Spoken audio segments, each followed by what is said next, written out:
నమస్తే, welcome to 99 TV big debate కి స్వాగతం. డీలిమిటేషన్ తోటి కొన్ని రాష్ట్రాలు ఉలిక్కిపడుతున్నాయి, కొన్ని రాష్ట్రాలు సంతోషంతో చప్పట్లు కొడుతున్నాయి. కారణం ఏంటంటే వాళ్ళు ఊహించని విధంగా ఎంపీ సీట్లు పెరగబోతున్నాయి. ఉత్తరప్రదేశ్ కావచ్చు, బీహార్ కావచ్చు, గుజరాత్ కావచ్చు, అవన్నీ కూడా వింధ్య ఎగువనున్న రాష్ట్రాలు. వింధ్య దిగువనున్న రాష్ట్రాలకు మాత్రం కొంచెం దిగాలు పరిస్థితి కనిపిస్తుంది. ప్రత్యేకించి కేరళలో ఒక్క సీటు కూడా పెరగకపోగా ఉన్న 20లో 2-3 తగ్గే ప్రమాదం కనిపిస్తుంది. ఇదంతా కూడా ఏంటంటే నిపుణుల అంచనా.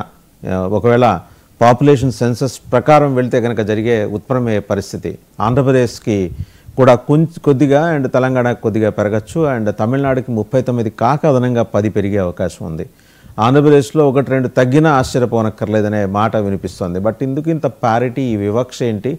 దానికి మరి ఎలక్షన్ కమిషన్ ఆఫ్ ఇండియా చెప్పబోయే లేదా ఆల్రెడీ చెప్పటం మొదలెట్టిన సైంటిఫిక్ రీజన్స్ ఏంటి? ఇవన్నీ సమగ్రంగా వివరించడానికి, విశ్లేషించడానికి మనతో ఉన్నారు కాంగ్రెస్ సీనియర్ నాయకులు, ఏపీ కాంగ్రెస్ వర్కింగ్ ప్రెసిడెంట్, మాజీ ఎంపీ డాక్టర్ తులసిరెడ్డి గారు. నమస్తే డాక్టర్ తులసిరెడ్డి గారు. అలాగే సిపిఎం సీనియర్ నేత, మాజీ ఎమ్మెల్యే గఫూర్ గారు నమస్తే. అండ్ కోట సాయికృష్ణ గారు, పొలిటికల్ అనలిస్ట్. నమస్తే డాక్టర్ కోట సాయికృష్ణ గారు. టు స్టార్ట్ విత్ తులసిరెడ్డి గారు, ఇప్పుడు వరకు వస్తున్న ఈ లెక్కలు కొందరు నిపుణులు అంచనా వేసి జనం మధ్య కి పంపించారు అంటే జస్ట్ మనకు తెలుసు కదా ఈ టాక్టిక్స్, ఫీడ్బ్యాక్ తీసుకునే కార్యక్రమం లేదా నిజంగా ఇలాగే ఉంటుంది? ఎందుకంటే పాపులేషన్ సెన్సస్ ప్రకారం గనక వెళ్తే దాదాపు ఇంచుమించుగా కాస్త అటు ఇటు ఉజ్జాయింపుగా ఇవే లెక్కలు రాబోతున్నాయని ఒక మాట అనిపిస్తుంది. మీరేమంటారు సార్? ఇక్కడ 3 ఆప్షన్స్ ఉన్నాయి. ఒకటి, మళ్ళా ఒక 25 years ఫ్రీజ్ చేయడమా, ఏ విధంగా 42వ అమెండ్మెంట్ 84 అమెండ్మెంట్స్ ద్వారా 25 years సంఖ్య పెరగకుండా ఫ్రీజ్ చేసినట్లు మళ్ళీ ఫ్రీజ్ చేయడమా అనేది ఒక ఆప్షన్. రెండవది, పాపులేషన్ ప్రకారంగా పోవడమా అనేది ఒక ఆప్షన్. మూడవది, అలా కాకుండా కొంత పర్సెంటేజ్ పెంచి సేమ్ పర్సెంటేజ్ ప్రకారంగా అన్ని రాష్ట్రాలకు ఇవ్వడమా. ఇప్పుడు 543 ఉన్నాయి, ఒక 10% పెంచాలనుకుంటే దానికి ఒక 54 పెరుగుతాయి. లేదు 20% పెరగాలంటే 109 అవుతాయి. ఆ ప్రకారంగా పెంచిన దాంట్లో అన్ని రాష్ట్రాలకు అదే పర్సెంట్, 20%.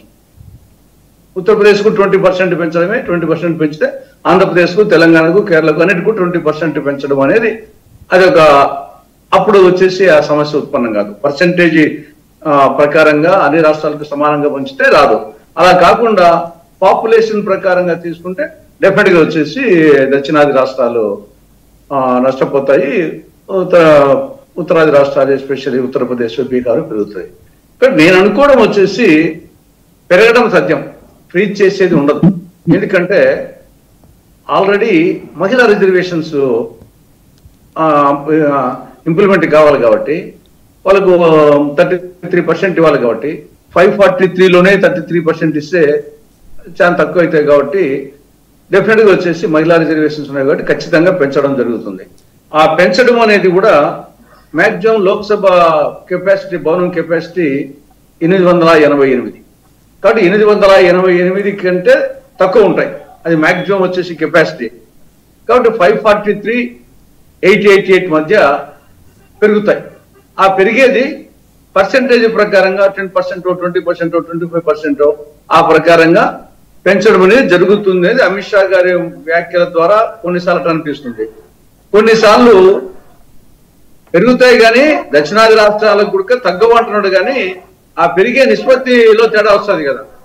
కాబట్టి పర్సెంటేజ్ తీసుకుంటే ఇబ్బంది లేదు, అన్ని రాష్ట్రాలకు సమానంగా ఇస్తే.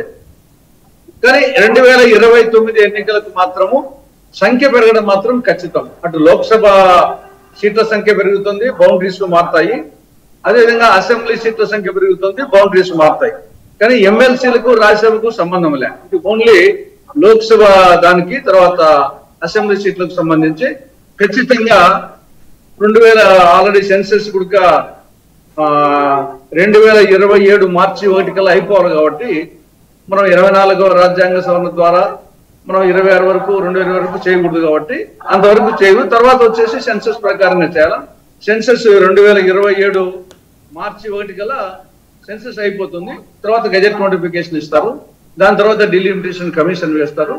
2029 ఎన్నికల లోపలనే అయిపోతాయి. కాబట్టి 2029కి 100% ఆంధ్రప్రదేశ్ లో 170 నుంచి 225 సీట్లు పెరుగుతాయి. తెలంగాణలో 119 నుంచి 153 సీట్లకు అసెంబ్లీ సీట్లు బౌండరీస్ మారుతాయి. పార్లమెంట్ సీట్లకు సంబంధించి లోక్సభ సీట్లకు సంబంధించి ఏమంటే అది పాపులేషన్ తీసుకుంటారా, పర్సంటేజ్ తీసుకుంటారా? నేను తెలుసుకున్నాను కూడా పర్సంటేజ్ ప్రకారంగా తీసుకుంటారేమో, పెద్ద సమస్య ఉండదు అనేది అభిప్రాయం. లేదు, పాపులేషన్ తీసుకుంటే మాత్రం దాని పర్యవసనాలు తీవ్రంగా ఉంటాయి.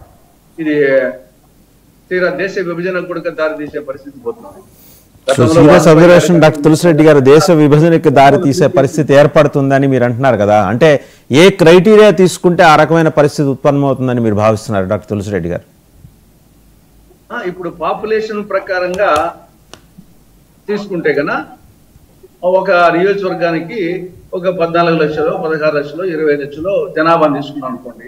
ఆ ప్రకారంగా పాపులేషన్ ప్రకారంగా దేశాన్ని ఒక యూనిట్ గా తీసుకుని ఆ విధంగా చేసినప్పుడు ఆటోమేటిక్ గా పాపులేషన్ ఎక్కువగా ఉండే ఉత్తరప్రదేశ్ రాష్ట్రంలో 80 ఉన్నాయి. ఇప్పుడు ఆ 80 నుంచి ఎక్కడికో పోతాయి, 130, 140. ఒక 70 పెరిగే అవకాశం ఉందని అంటున్నారు డాక్టర్ తులసిరెడ్డి గారు. If such is the case, ఏది ఇప్పుడు వాళ్ళు తీసుకున్న ప్రమాణమే కనుక మనం అదే నిజమని భావిస్తే 80కి అదనంగా 70, బీహార్కి ఉన్న 40కి అదనంగా 35. And same is the case with west Bengal also, అక్కడ కూడా పెరిగే అవకాశం ఉంది. బట్ అది కనుక పెరిగితే భారీగా నష్టపోయేది మాత్రం ఎన్డీఏ కూటమి, ఎందుకంటే అక్కడ కమ్యూనిస్టులు ఇప్పుడు మళ్ళీ పుంజుకుంటున్న పరిస్థితి కనిపిస్తుంది. కాబట్టి బీజేపీకి ఇది కొంచెం ఇబ్బంది.